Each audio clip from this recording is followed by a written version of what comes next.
वैभव लक्ष्मी व्रत. वैभव लक्ष्मी व्रत संबंधीचे नियम. सौभाग्यवती स्त्रियांनी हे व्रत केल्यास त्याचे उत्तम फळ मिळते. घरात सौभाग्यवती स्त्री नसेल तर कोणतीही स्त्री किंवा कुमारिका हे व्रत करू शकते. स्त्रीऐवजी पुरुषाने जर हे व्रत केले तर त्याचे उत्तम फळ अवश्य मिळते. हे व्रत श्रद्धेने आणि पवित्र भावनेने करायचे असते. मनात नसेल तर किंवा कंटाळून हे व्रत करू नये. व्रत करण्याकरिता 11 किंवा 21 शुक्रवार नक्की करावेत आणि या पुस्तकात सांगितल्याप्रमाणे शास्त्रोक्त विधीपूर्वक व्रत करावे. ठरविलेले शुक्रवार पुरे झाले की विधीप्रमाणे आणि शास्त्रोक्त रीतीने समारंभपूर्वक त्याचे उद्यापन करावे. हा विधी अगदी सोपा आहे, पण विधीपूर्वक शास्त्रोक्त पद्धतीने जर व्रत केले नाही तर त्याचे किंचितही फळ मिळत नाही. एकदा व्रत पूर्ण झाले की पुन्हा त्याचा संकल्प सोडून पुन्हा ते व्रत करू शकतो. लक्ष्मी मातेची अनेक स्वरूपे आहेत. तसेच लक्ष्मी मातेला श्रीयंत्र अतिप्रिय आहे. त्यातील धनलक्ष्मी स्वरूप ही वैभव लक्ष्मीच आहे. व्रत करताना या पुस्तकात दिलेल्या लक्ष्मी मातेच्या प्रत्येक स्वरूपाला वंदन करावे आणि स्त्रीयंत्रालाही वंदन करावे, तरच त्याचे फळ मिळते. इतकीही आपण तस्ती घेतली नाही तर लक्ष्मी देवी पण आपल्याकरिता तस्ती घेणार नाही व तिची कृपा आपल्यावर होणार नाही. व्रताच्या दिवसात सकाळपासूनच जय लक्ष्मी माता असा जप मनातल्या मनात जितका वेळा करता येईल तितक्या वेळा करावा. एखाद्या शुक्रवारी बाहेर किंवा प्रवासाला जावे लागले तर तो शुक्रवार सोडून पुढच्या शुक्रवारी व्रत करावे, पण व्रत स्वतःच्या घरीच करावे. एकूण जितक्या शुक्रवारांचा संकल्प केला असेल तितके व्रताचे शुक्रवार पूर्ण करावेत. घरात सोने नसेल तर चांदीची वस्तू पूजेला ठेवावी, ती पण नसेल तर रुपयाचे नाणे ठेवावे. व्रत पुरे झाल्यावर 7 भगिनींना किंवा 11, 21, 52, 101 साहित्य संगमाचे वैभव लक्ष्मी व्रताचे शास्त्रोक्त विधी सांगणारे पुस्तक भेट म्हणून द्यावे. जितक्या अधिक पुस्तकांची भेट द्याल तितकी अधिक लक्ष्मी मातेची तुमच्यावर कृपा होईल आणि त्याबरोबर लक्ष्मी माता व्रताचा अधिक प्रचार होईल. व्रताच्या शुक्रवारी मासिक पाळीची अडचण असेल किंवा सुतक असेल तर तो शुक्रवार सोडून द्यावा आणि नंतरच्या शुक्रवार धरावा. पण जितक्या शुक्रवार संकल्प केला असेल तेवढे शुक्रवार पुरे करावेत. व्रताची सुरुवात करताना लक्ष्मी स्तवनाचा पाठ एकदा म्हणावा. व्रताच्या दिवशी शक्य झाल्यास उपवास करावा आणि संध्याकाळी व्रताचा विधी झाल्यावर मातेचा प्रसाद घेऊन शुक्रवार करावा. उपवास करायचा नसेल तर फलाहार घ्यावा किंवा एक वेळ जेवण करून शुक्रवार करावा. जर व्रतधारी अशक्त असेल तर 2 वेळा जेवण घ्यावे. सर्वात महत्त्वाची गोष्ट ही आहे की व्रतधारकांनी लक्ष्मी मातावर पूर्ण श्रद्धा आणि भावना ठेवावी आणि माझी मनोकामना माताजी पूर्ण करील असा दृढ संकल्प करावा. माता वैभव लक्ष्मी आपल्यावर प्रसन्न हो. वैभव लक्ष्मी व्रताची कथा. एक फार मोठे शहर होते. त्या शहरात लाखो लोक राहत होते. पूर्वीच्या काळी लोक एकमेकांच्या संगतीत राहत आणि बसत उठत असत, पण नव्या जमान्यात माणसाचा स्वभावच वेगळा बनलेला आहे. या शहरातली सगळी माणसे आपापल्या कामात मग्न होती. काहींना तर कुटुंबातल्या माणसांचीही पर्वा नव्हती. भजन, कीर्तन, भक्ती, परोपकार, दया, माया वगैरे सांस्कृतिक गोष्टीही कमी झाल्या होत्या. दुराचारांना पारावार नव्हता. दारू, जुगार, रेस, सट्टा, व्यभिचार, चोरी वगैरे अनेक गुन्हे शहरात सर्रास होत होती. अशी एक म्हण आहे की हजारो निराशेच्या गोष्टीत एक अमर आशा लपलेली असते. त्याप्रमाणे शहरात इतका मोठा दुराचार असूनही त्यात काही चांगली माणसे राहत होती. अशा चांगल्या माणसात शीला आणि तिचा पती यांचा संसार गणला जात होता. शीला वृत्तीने धार्मिक आणि संतुष्ट होती. तिचा पतीही विचारी आणि सुशील होता. ती पती-पत्नी इमानदारीने जगत होती. ती कधी कोणाची निंदा नालस्ती करीत नसत आणि ईश्वर भक्तीत सुखाने कालक्रमणा करीत. आदर्श असा त्यांचा संसार होता आणि शहरातले लोक त्यांच्या संसारी जीवनाची वाखाणी करताना थकत नसत. शीलाचा संसार याप्रमाणे सुखात चालला होता. पण म्हणतात ना, कर्मगती काही निराळीच असते. विधात्याचा लेख कोणी वाचू शकत नाही. माणसाचे भाग्य एका घडीत राजाचा रंक बनविते आणि रंकाचा राजाही बनविते. न जाणो शीलाच्या पतीला मागील जन्माचे कर्मफळ भोगण्याचे कदाचित बाकी असेल. त्यामुळे त्याला वाईट संगत लागली. संगतीचा परिणाम म्हणून एका रात्रीत कोट्याधीश होण्याची स्वप्ने जो पाहू लागला, भलत्या धंद्यात तो पडला आणि करोडपती होण्याऐवजी रोडपती झाला. रस्त्यातील भिकाऱ्याप्रमाणे त्याची हालत झाली.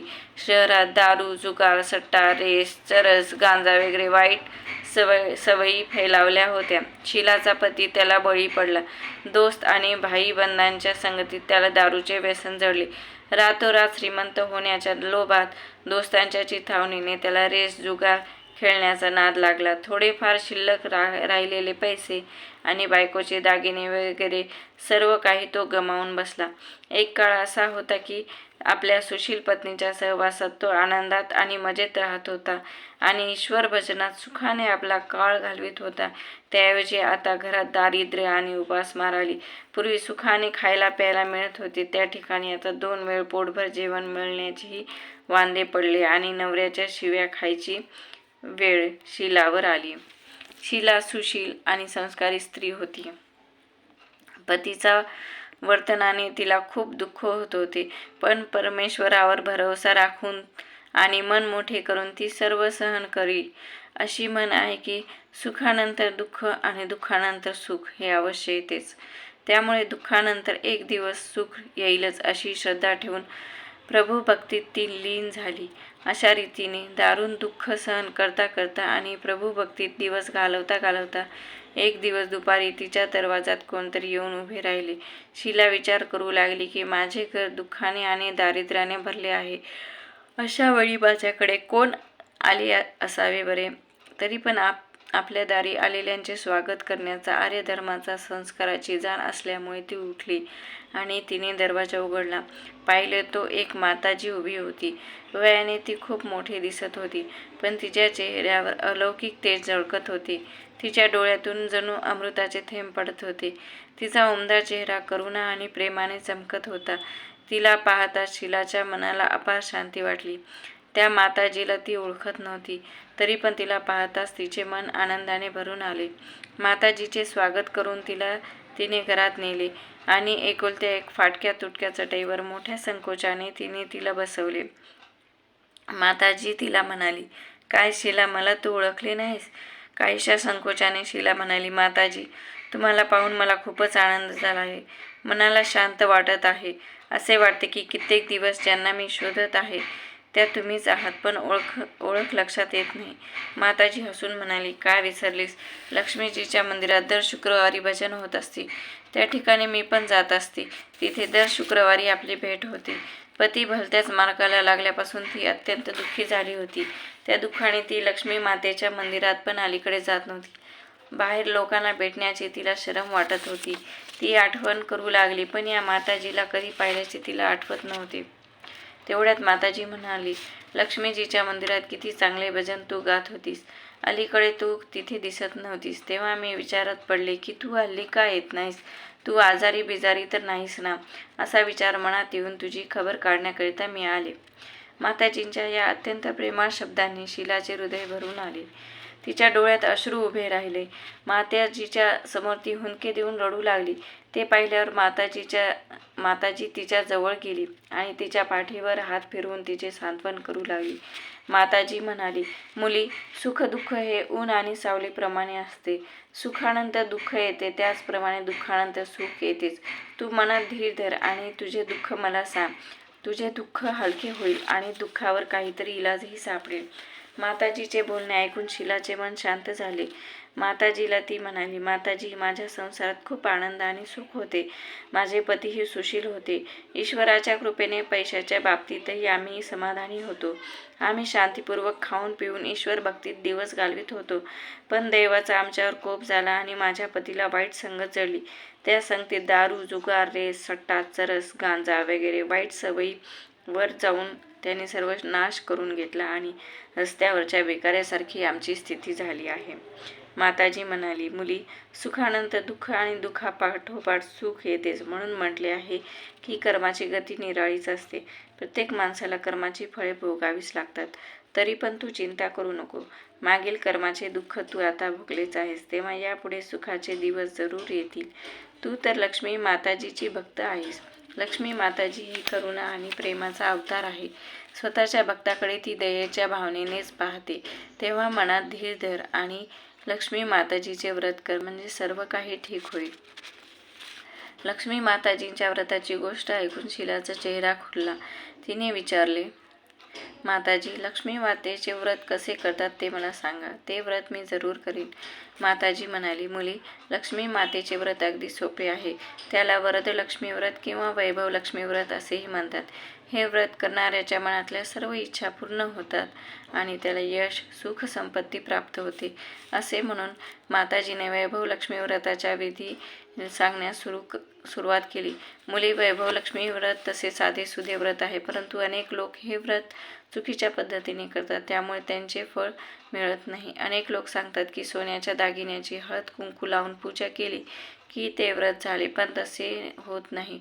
व्रत हे नेहमी विधीपूर्वक आणि शास्त्रोक्त पद्धतीनेच केले पाहिजे, तरच त्याचे फळ मिळते. सोन्याच्या दागिन्याची पूजा करूनच जर त्याचे फळ मिळत असते तर सगळेच जण आज लखपती झाले असते. खरी गोष्ट अशी आहे की सोन्याच्या दागिन्याची विधीपूर्वक आणि शास्त्रोक्त पद्धतीने पूजा केली पाहिजे. व्रताचा उद्यापन विधीपूर्वक आणि शास्त्रोक्त पद्धतीनेच केले पाहिजे, तरच वैभव लक्ष्मी व्रताचे फळ मिळते. हे व्रत दर शुक्रवारी करायचे असते. व्रत करणाऱ्याने स्नान करून स्वच्छ कपडे घालायचे आणि मनातल्या मनात जय लक्ष्मी माता, जय लक्ष्मी माता असा जप करायचा. कोणाची निंदा करायची नाही. दिवाबत्तीच्या वेळी हातपाय धुवून एक पाट घेऊन त्यावर पूर्वेला तोंड करून बसावे. समोर एक पाट ठेवावे, त्यावर धुतलेला एक स्वच्छ रुमाल अंथरावा. त्यावर तांदळाची लहानशी रास करावी. त्या राशीवर तांब्याचा लोटा पाणी भरून ठेवावा. लोट्यावर एका वाटीत एखादा सोन्याचा दागिना ठेवा. सोन्याचा दागिना नसेल तर चांदीची एखादी वस्तू ठेवावी आणि तीही नसेल तर रुपयाचे एक नाणे ठेवले तरी चालेल. नंतर तुपाचा दिवा करून उदबत्ती लावावी. लक्ष्मी मातेची अनेक स्वरूपे आहे. लक्ष्मी माता श्रीयंत्राने संतुष्ट होते, तेव्हा वैभव लक्ष्मी व्रत करणाऱ्याने प्रथम श्रीयंत्राचे आणि लक्ष्मी माताच्या विविध स्वरूपाचे अंतःकरणपूर्वक दर्शन करावे. त्यानंतर लक्ष्मी स्तवनाचा पाठ म्हणावा. नंतर वाटीतल्या दागिन्याची किंवा रुपयाची हळदी कुंकू लावून पूजा करावी व लाल रंगाचे फूल वाहावे. सायंकाळी घरी बनवलेली एखादी गोड वस्तू प्रसादाकरिता ठेवावी. ती बनवली नसेल तर गूळ किंवा साखरही चालेल. त्यानंतर आरती करावी आणि अंतःकरणपूर्वक 11 वेळा जय लक्ष्मी माता असा जप करावा. नंतर प्रसाद वाटावा. त्यानंतर वाटीतील दागिना किंवा रुपया काढून घ्यावा.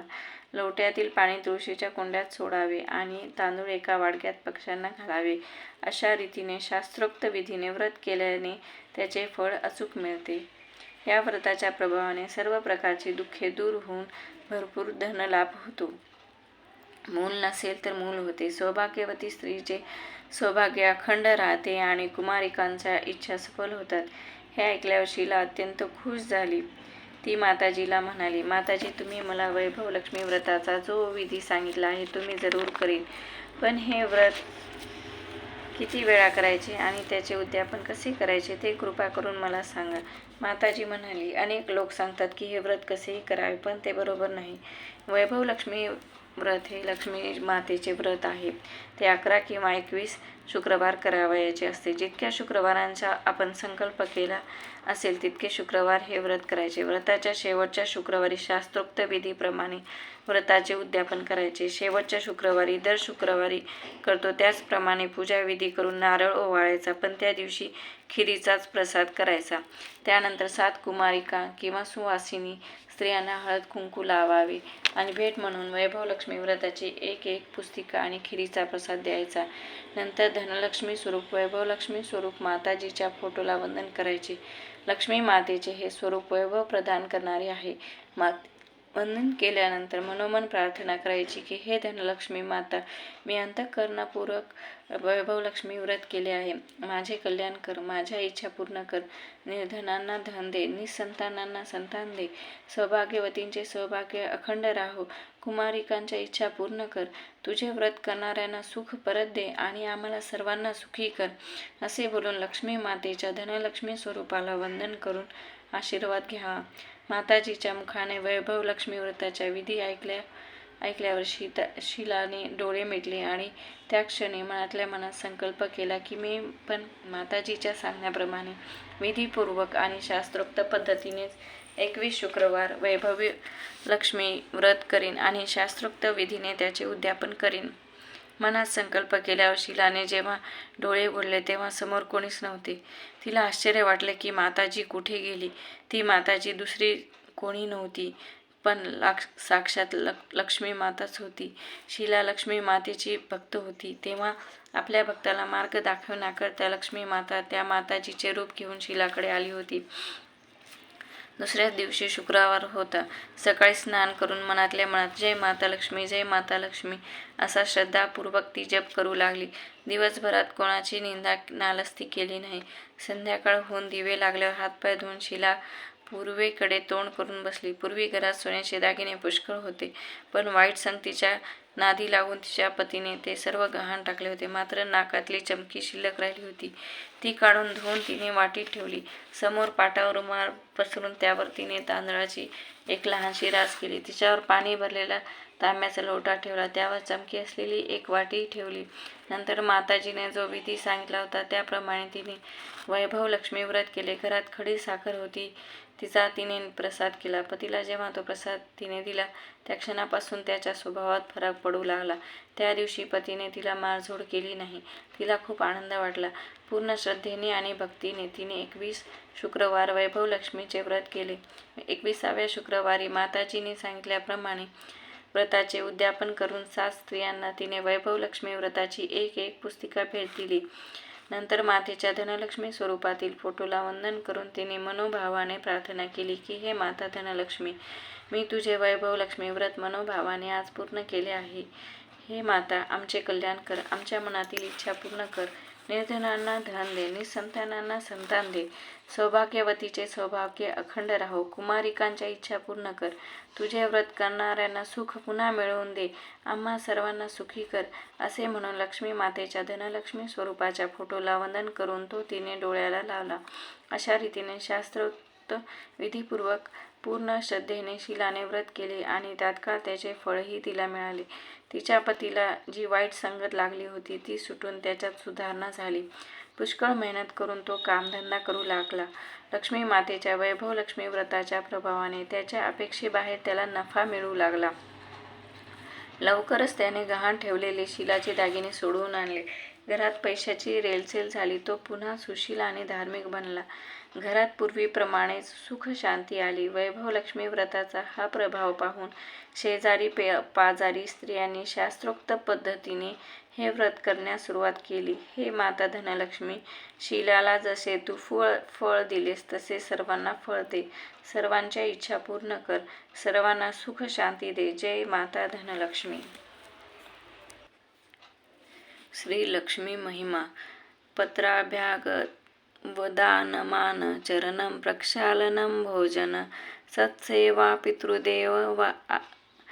पितृदेववाचन विधी सत्यंगवाम पालनं धान्यानामपि संग्रहो न च कलहश्चिता तू रूपा प्रिया द्रष्टा प्रहरी वसामि कमला तस्मिन् गृहे निश्चला. श्री महालक्ष्मीची आरती. जय देवी जय देवी जय महालक्ष्मी, वससी व्यापक रूपे तू स्थूल सूक्ष्मी. जय देवी जय देवी करवीर पुरवासिनी, सुरवर मुनी माता, पुरहर वरदायिनी, मुरहर प्रियकांता, कमलाकारे जठरी जन्मविला दाता, सहस्रवदनी भूधरन पुरे गुणगाता.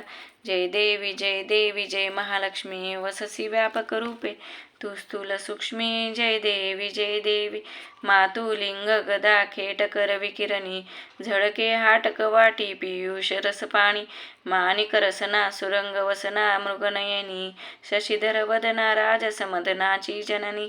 जय देवी जय महालक्ष्मी, वससी व्यापक रूपे तू स्थूल सूक्ष्मी. जय देवी तारा शक्ती अगम्या शिवभजका गौरी, सांख्य म्हणती प्रकृती निर्गुण निर्धारी, गायत्री निज बीजानिक मागम सारी प्रकटे पद्मावती निज धर्माचारी. जय देवी जय देवी जय महालक्ष्मी वससी व्यापक रूपे तू स्थूल सूक्ष्मी. जय देवी अमृत भरिते सरिते अगदुरिते वारी मारी दुर्घट असुर भवदुस्तर तारी. वारी माया पटल प्रणमत परिवारी हे रूप चिद्रूप तद्रूप धावी निर्धारी. जय देवी जय महालक्ष्मी वससी व्यापक रूपे तू स्थूल सूक्ष्मी. जय देवी चतुरानने कुशित कर्माच्या ओळी लिहिल्या असतील माते माझे निज भाळी. पुसोनी चरणातळी पदसुमने क्षाळी मुक्तेश्वर नागर क्षीरसागर बाळी. जय देवी जय महालक्ष्मी वससी व्यापक रूपे तू स्थूल सूक्ष्मी. जय देवी